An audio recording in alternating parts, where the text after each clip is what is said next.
창세기 17장 9절에서 14절 우리 한 목소리로 읽겠습니다.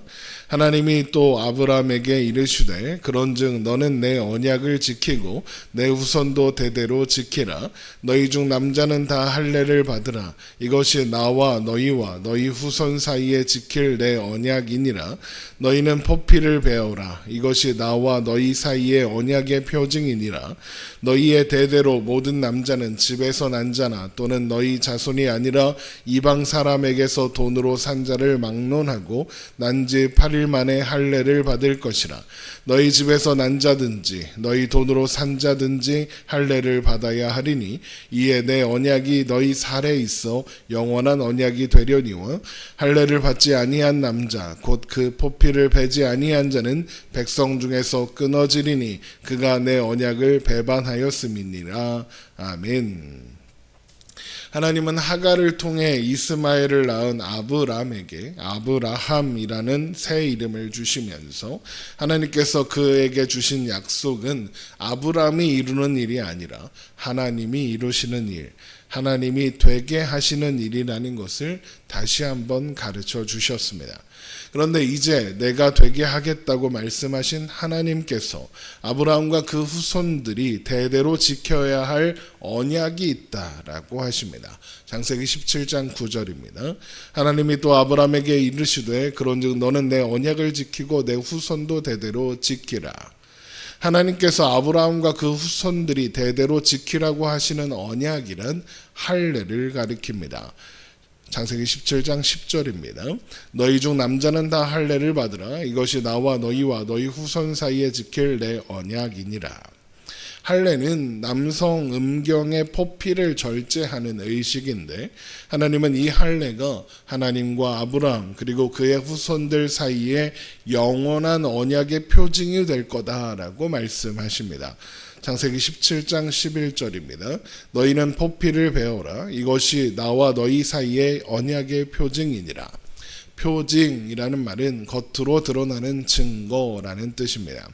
그러니까 할례는 하나님과 아브라함 사이에 맺은 언약의 증거가 된다라는 말이죠. 그래서 할례를 행한다라는 것은 하나님께서 나에게 언약하신 것을 내가 믿습니다라는, 내가 신뢰합니다라는 의미가 되는 겁니다. 그래서 할례를 아브라함에게 속한 모든 사람이 받아야 한다라고 하시는 겁니다. 창세기 17장 12절입니다. 너희의 대대로 모든 남자는 집에서 난 자나 또는 너희 자손이 아니라 이방 사람에게서 돈으로 산 자를 막론하고 난 지 8일 만에 할례를 받을 것이니라. 이것은 아브라함에게 속한 모든 사람이 아브라함으로 인해 하나님의 언약 안에 있는 사람이 되기 때문에 그렇습니다. 아브라함과 함께 있으려면, 그래서 아브라함이 누리는 복을 함께 누리려면 반드시 하나님의 언약 안에 있는 사람이어야 하고, 내가 아브라함 안에서 하나님의 언약 안에 있다는 고백의 증거로서 할례를 행해야 한다는 겁니다. 그래서 할례를 받은 사람은 하나님의 언약 안에 있을 것이나 할례를 받지 않은 사람은 하나님의 언약 밖의 사람, 하나님의 백성 중에서 끊어진 사람이 될 것이다 라고 하시는 거죠. 창세기 17장 13절입니다. 너희 집에서 난 자든지 너희 돈으로 산 자든지 할례를 받아야 하리니 이에 내 언약이 너희 살에 있어 영원한 언약이 되려니와 할례를 받지 아니한 남자 곧 그 포피를 베지 아니한 자는 백성 중에서 끊어지리니 그가 내 언약을 배반하였음이니라. 그러니까 할례는 나는 하나님의 언약 안에 있는 사람입니다 라는 고백이고, 그런 고백을 가진 사람이라는 증거가 된다라는 겁니다. 그런데 왜 하필이면 그 증거가 할례여야 했을까요? 다른 방식으로도 증거를 가질 수 있지 않겠습니까? 잘 보이는 곳에 문신을 새긴다든지, 아니면 어디에 상처를 내서 그 흉터를 가지고 있게 하든지, 여러 가지 방법이 있을 텐데요.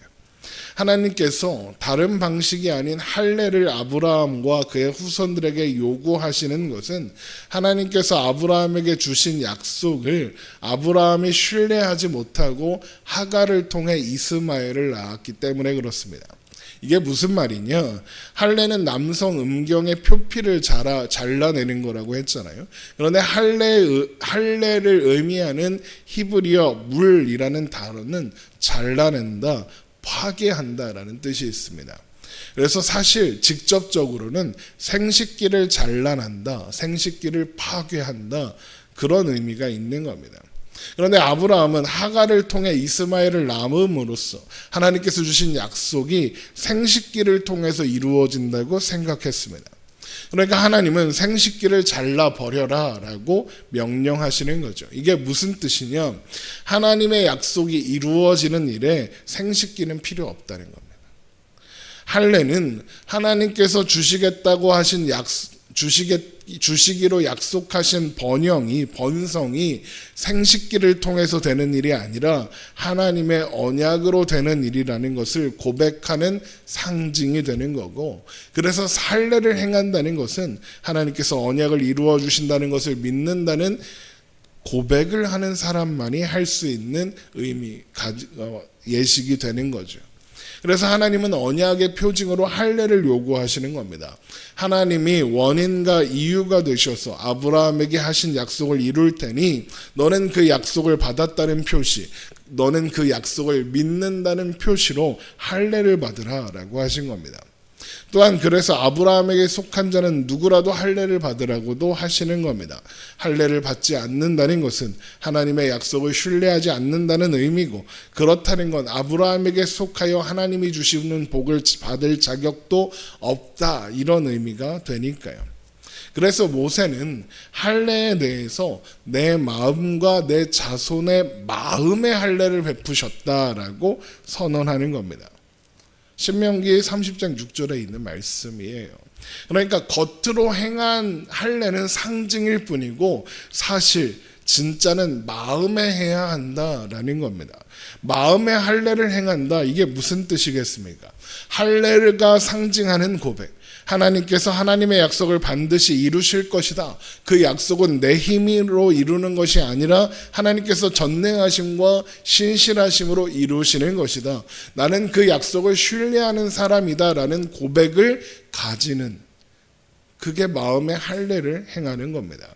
결국 할례는 하나님의 약속을 신뢰하고 인정하고 하나님과 언약을 맺어 특별한 관계 속에 있게 되었다는 의미가 되는 거고, 거룩한 하나님의 백성이 되었다는 상징이 되는 거고, 그래서 겉으로 할례의 흔적을 가지는 것과는 상관없이 같은 고백을 하는 사람이라면 그 또한 할례 받은 사람, 그래서 하나님의 언약 안에 있는 사람으로 인정을 받는 겁니다.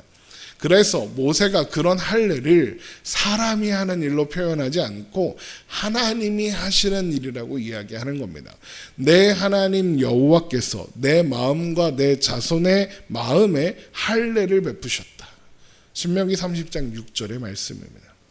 마음을 바꾸고 뜻을 바꾸어 하나님을 사랑하게 하사 생명을 얻게 하시고 하나님의 약속을 믿게 하시는 분 하나님이시다라는 겁니다. 그러면 하나님은 어떻게 이 일을 이루시는가? 어떻게 우리 마음에 할례를 행하시는가? 죄악으로 가득한 우리 마음이 어떻게 바뀔 수 있는가? 예수님께서 십자가에 못 박히셔서 이루시는 겁니다. 이게 그냥 하는 얘기가 아니라 성경에 있는 이야기죠. 골로새서 2장 11절 말씀을 보겠습니다. 골로새서 2장 11절, 15절까지 읽겠습니다. 골로새서 2장 11절, 또 그 안에서 너희가 손으로 하지 아니한 할례를 받았으니 곧 육의 몸을 벗는 것이요 그리스도의 할례니라. 너희가 세례로 그리스도와 함께 장사되고 또 죽은 자들 가운데서 그를 일으키신 하나님의 역사를 믿음으로 말미암아 그 안에서 함께 일으키심을 받았느니라. 또 범죄와 육체의 무할례로 죽었던 너희를 하나님이 그와 함께 살리시고 우리의 모든 죄를 사하시고 우리를 거스르고 불리하게 하는 법조문으로 쓴 증서를 지우시고 제하여 버리사 십자가에 못 박으시고 통치자들과 권세들을 무력화하여 드러내어 구경거리로 삼으시고 십자가로 그들을 이기셨느니라. 범죄와 육체의 무할례로 죽었던 우리가 어떻게 생명을 얻었다고요? 예수 그리스도 안에서 손으로 하지 아니한 할례를 받고 육의 몸을 벗었기 때문이다라고 했습니다. 그러면서 골로새서 2장 11절에 그것이 그리스도의 할례다라고 하는 겁니다. 그리스도의 할례.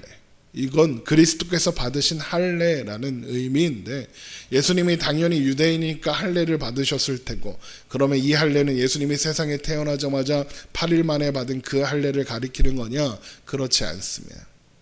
그리스도의 할례는 십자가에서 죽으신 것을 의미합니다. 그래서 골로새서 2장 12절에 너희가 세례로 그리스도와 함께 장사되고 또 죽은 자들 가운데서 그를 일으키신 하나님의 역사를 믿음으로 말미암아 그 안에서 함께 일으키심을 받았느니라 라고 한 겁니다. 할례의 원어적 의미는 잘라내다, 끊어내다, 파괴하다라는 의미라고 했죠. 그리고 그리스도의 할례는 예수님께서 십자가에 끊어지시는 것, 예수님이 십자가에서 파괴당하시는 것을 의미합니다. 그래서 그리스도의 순환을 예언한 이사야 53장을 보면 그가 살아있는 자들의 땅에서 끊어졌다, 파괴되었다라는 말씀이 나오는 겁니다. 예수님이 우리를 위해, 우리를 대신하여 끊어지신 겁니다. 우리의 몸이 끊어져야 했지만 예수님께서 대신 십자가에 끊어지심으로써 우리를 영원한 하나님의 언약 안에 있게 하신 거죠. 결국 하나님께서 아브라함에게 할례를 명하신 이 일을 통해서 우리는 하나님께서 우리를 구원하시고 거룩하게 하실 것을 확인하는 겁니다. 하나님께서 내가 이루는 일에 너는 부름을 받은 내 백성이다. 아브라함에게 명하신 할례를 통해서 우리에게 그렇게 말씀하시는 겁니다. 아브라함의 허물이나 불신앙이 그를 향한 하나님의 계획을 포기하거나 실패하게 할 수 없다. 그 일은 내가 행하는 거다. 너는 그것을 믿어라. 라는 의미로 할례를 요구하신 겁니다. 그래서 우리는 혈통으로는 아브라함의 후손이 아니지만 그 언약 안에서 믿음으로 아브라함의 후손으로 인정받는 마음의 할례를 받은 사람들이 되는 것입니다. 기도하겠습니다.